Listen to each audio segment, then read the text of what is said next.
changing values, we'll come back to that. But removing values,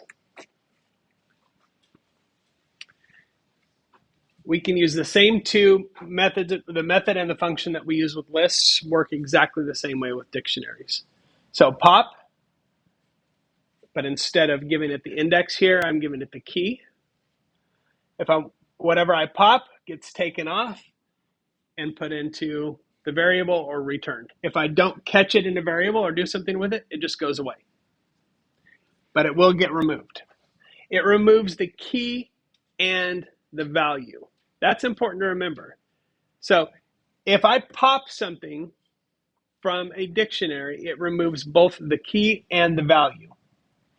Delete does the same thing with the same risk. If I forget this part, it's going to delete the entire dictionary. So there's a risk there. If you like to use delete, that's fine. Just understand the risk. I use pop even when I don't capture the value that gets returned.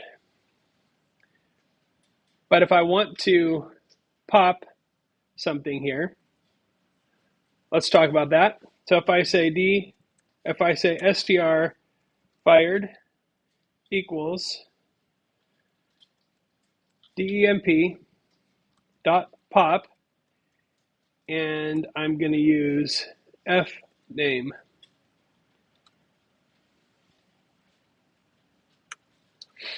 Okay, and I can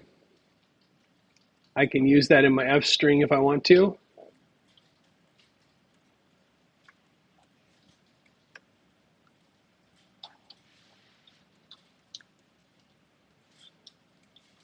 Just like that.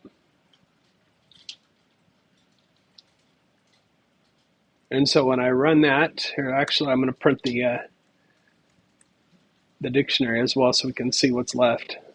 Okay, so it says Bill was fired.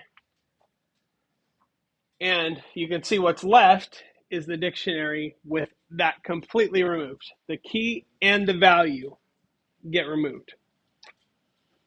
Now, you might be wondering, can you return the key if you're popping?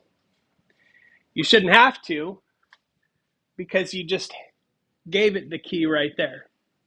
So that's the key.